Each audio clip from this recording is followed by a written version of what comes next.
Hoy quería hacer algo a la parrilla, una cocción larga, un poco en estilo barbecue norteamericano, y estaba un poco pensando qué corte usar, y me vino en mente de usar un corte que normalmente no se usa para este tipo de cocciones. Así aprovecho un poco para hablar de cuáles son los cortes que quedan bien, se usan para este tipo de cocción y por qué, y cuáles cortes mejor hacerlos en una cocción rápida, tipo vuelta y vuelta. Por lo general, los cortes que se usan para las cocciones largas, que sea tipo un barbecue americano de esos ahumados, o que sea un asado a la cruz o a la estaca de los colgados, cocciones de varias horas, o inclusive un asado hecho a la olla, todas las cocciones bien largas, por lo general usan cortes que naturalmente son duros, y en realidad es necesario usar estos cortes duros. Si usamos un corte de primera calidad muy tierno, en realidad no va a quedar bien. Por lo general son cortes que vienen de esta zona de la vaca, la parte del pecho, la parte un poco de la panza, las costillas,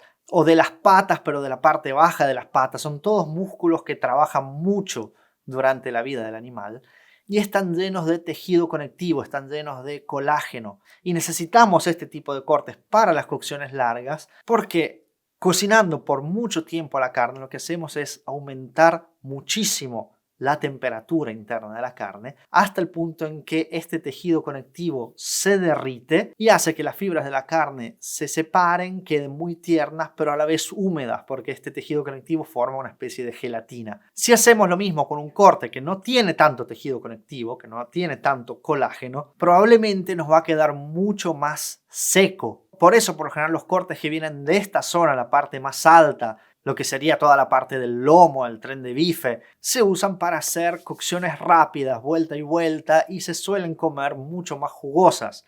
Es una cuestión de gusto, hay gente a la que le va a gustar igual esta carne bien cocida, pero esta carne bien cocida va a quedar más dura que si la hacemos jugosa. En cambio, los cortes más duros, si los hacemos bien cocidos, quedan más tiernos, y si los hacemos poco cocidos van a quedar más duros. También hay cortes que están un poco en el medio. Por ejemplo, si la carne es buena, la carne es tierna, por ejemplo, toda la parte central de las costillas o la parte de la panza, son cortes que se pueden hacer en una cocción lenta y quedan bastante bien.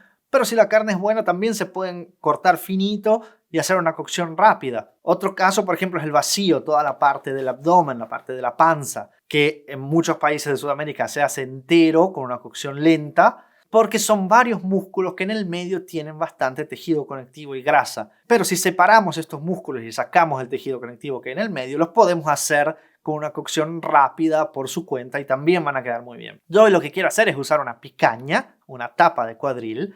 La picaña es un corte bastante tierno que se puede hacer cortado en bifes, vuelta y vuelta, y queda súper bien.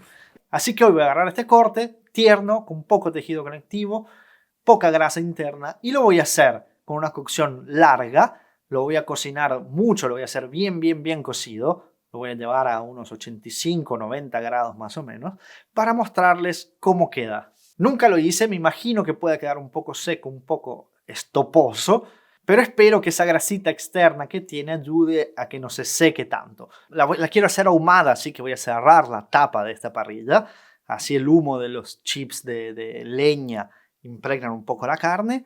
El humo va a durar más o menos una media hora. Después voy a seguir la cocción sin humo. En total va a tardar más o menos 4 horas y media. Pero obviamente el tiempo depende de cuánto es grande el pedazo de carne. Este es más o menos chico, así que no va a tardar tanto. Lo que voy a hacer para tratar de que no se me seque tanto, no se me seque demasiado, pero que no me quede tampoco hervida, es envolverla en aluminio cuando la carne adentro me supere los 74 grados, más o menos. Porque a esa temperatura la carne ya no va a alargar tanta agua. Si la envuelvo antes, me va a alargar mucha agua dentro del aluminio y sí, me va a quedar menos seca, pero me va a quedar que parece hervida. Entonces no tiene sentido hacerla a la parrilla. Así que 74 grados la envuelvo en aluminio y sigo la cocción hasta que llegue más o menos a unos 88, y ahí la dejo reposar sin abrir el aluminio por 1 hora más. Ahora la abro y veamos qué tal vino.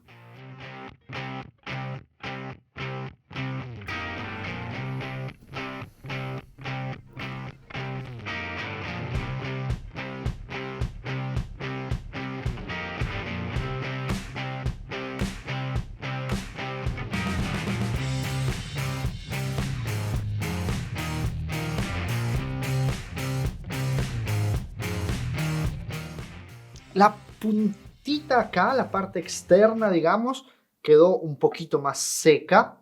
Pero bueno, es normal que la parte externa se seque un poquito. Esta parte que no tenía grasa se seca un poquito. Lo que puedo hacer es cortarla en cubitos, como hacen en Estados Unidos, lo llaman burnt ends, y hacerlo con un poco de salsa. Lo cortas en cubitos y lo pones en el horno con un poquito de salsa y queda re bueno. El resto quedó mucho más húmedo de lo que yo me imaginaba. La verdad es que quedó bastante bien, muy bueno. Para todos los que les gusta bien cocido y me dicen que hago siempre carne cruda, esta está súper cocida, pero sigue estando bastante jugosa, ¿ves? Y también tierna, porque obviamente cuando está cocida así se deshace, se desfibra. Hay que solo estar atentos a que quede seco, pero de última se puede siempre agregar un poco de salsa o un truco que a muchos por ahí no les va a gustar, pero en realidad funciona y queda muy bien. Si uno la quiere recalentar, le puede agregar un poquito de manteca o de grasa derretida. Se moja, se impregna en la fibra y queda espectacular. Esto es todo por hoy. Nos vemos en el próximo sábado. Chau, chau.